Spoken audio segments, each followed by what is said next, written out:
يا صباح الخير او مساء الخير على حسب الوقت اللي يوصلكم في الفيديو. ازيكم حبايبي؟ عاملين ايه؟ يا رب تكونوا بخير. كل سنه وكل حضراتكم طيبين وبخير وبصحه وسلامه، امين يا رب. لجميع مناسبات مصر، امين يا رب. يجعلها داخله على كل الناس بالخير والنعمه والبركه، وامتحانات كده يا رب بالنجاح للطلبه ان شاء الله، من ابتدائي ان شاء الله لغايه جامعات، امين يا رب. النهارده زي ما انتم شايفين كده هنعمل مع بعضينا كيكه سهله جدا وبسيطه. عايزه اقولك لو عندك حبايه بيض واحده بس ممكن تعملي بيها الكيكه الحلوه العسل اللي احنا عملناها مع بعض النهارده دي. بجد مكوناتها سهله جدا وبسيطه وموجوده في كل بيت فعلا. ولو ما عندكيش حاجات ممكن نحط بدايل ليها، بس هنعمل مع بعض الكيكه السهله والبسيطه العسل. وزي ما انت شايفة الارتفاع واللون بتاعها يجنن، لونها رهيب. لو عجبك الفيديو بتاع النهاردة يلا بينا نشوف مع بعضنا مكوناتنا وطريقة التحضير والكيكة العسولة جدا دي اللي هنعملها مع بعض.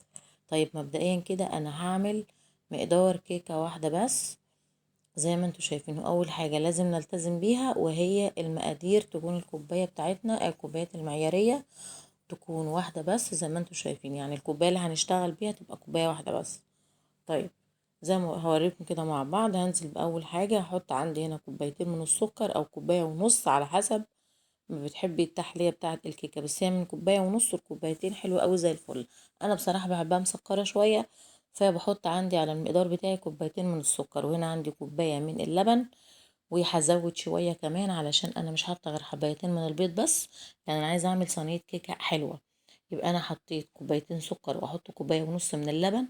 لو انت هتزودي بيض يبقى استغني عن نص كوباية اللبن الأخرانية اللي أنا حاطاها، يبقى تحطي كوباية واحدة بس. وهكتب لك المقادير كلها في صندوق الوصف إن شاء الله.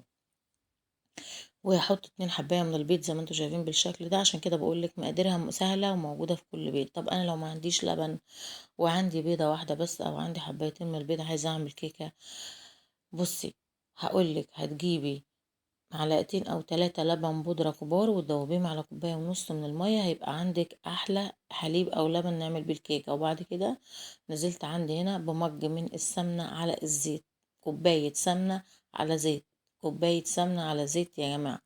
قلتها كذا مرة لان السمنة والزيت حلوين جدا جدا، بيدوكي كده قوام للكيكة عامل زي الاسفنجة بالظبط. وهنا عندي 3 كوبايات من الدقيق، وهحط عليهم 1 بيكنج باودر كامل زي ما انتوا شايفين بالشكل ده، وهقلبهم في بعض. دي المكونات الجافة خلاص، والمكونات السائلة كلها على بعضها في الطبق ده.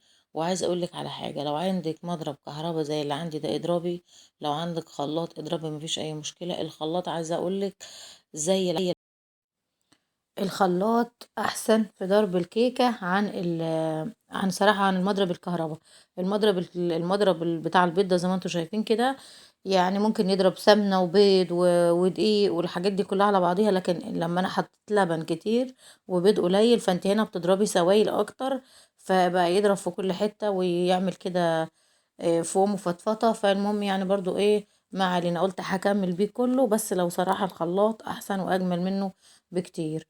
عايزه اقولك بصي يعني شويه شويه ازاي، فهو ده قصدي. يعني لو ضربتيها بالخلاط لا، فهو انت عندك الخلاط احسن واجمل صراحه من المضرب الكهرباء. خلاص ضربنا الخليط بتاعنا كله بالشكل ده، ضرب حلو جدا جدا. عايزه بقى اقولك على حاجه هتحسن معاكي لون الكيكه وهتخليها معاكي زي العسل. لو انت حابه تضيفيها ضيفيها، مش حابه خلاص. هنا جبت عندي سنة صغنطوطة جدا من الزعفران. الزعفران احنا بنعمل بيه المعجنات. بصي لو خدت بالك يعني خدت يعني فتفوتة، يعني ما تسكرش، فتفوتة كده، وحطيتها على الخليط بتاع الكيك عشان يديني لون حلو. وعلى فكرة هو الزعفران ملوش طعم، هو بس لون مش اكتر يعني، فهيديكي لون حلو جدا جدا. فمش لو حابة تحطيها حابة مش حابة خلاص. واديها كمان ضربة صغيرة بالمضرب على أقل سرعة، لأن المضرب ده بصراحة عندي سرعته ما شاء الله عالية شوية أو جامد شوية. فزي ما قلت لكم مع مع الكيكة لما اللبن فيها كتير فهو بقى يضرب في كل مكان. ما علينا يعني. فقلت ايه، السنة دي اللي أنا حطيتها حلو خالص، هتبين معاكي ازاي الكيكة يبقى لونها أصفر وكمان بيض قليل. خلاص ضربنا الخليط بتاعنا كله بالشكل ده، وبعدين هنحط معانا الدقيق كله مرة واحدة، بس ننزل بيه شوية شوية تدريجيا، يعني عشان ممكن مش كل دقيق زي ما قلت لكم يا جماعة كتير بياخد يعني شربه للسوائل. يعني ممكن الدقيق السايب ده قبل عندي الكوباية ونص من اللبن مع كوباية السمنة مع الحبايتين البيض، في دقيق ممكن ما يقبلهمش، فانزلي بالدقيق شوية شوية، بس حطي كل البيكنج باودر على التلات اكواب دقيق وقلبيهم في بعض. تمام. وهبدأ اقلب بالشكل ده. طيب من اسباب وعوامل نجاح الكيكة معاكي الفرن يا جماعة. الفرن لازم تسخني الفرن الاول قبل ما تدخلي فيها الكيكة، يعني ما ينفعش نسخن الفرن ونروح حاطين فيها صينية الكيكة اللي هو مثلا نولع ونحط الكيكة على طول، لا انا بسخن صدقوني من اول ما ابدأ ضرب في الكيكة، او اول ما ببدأ تجهيز في الكيكة انا بروح مولعة الفرن عندي على مثلا درجة حرارة 125 او 130 لغاية لما اخلص خالص. الفرن بيكون سخن عندي. طب بتاخد لها مثلا بتاع 10 دقايق او اقل، 10 او اقل من 10 دقايق تجهيز، ما بتاخدش اكتر من كده يعني.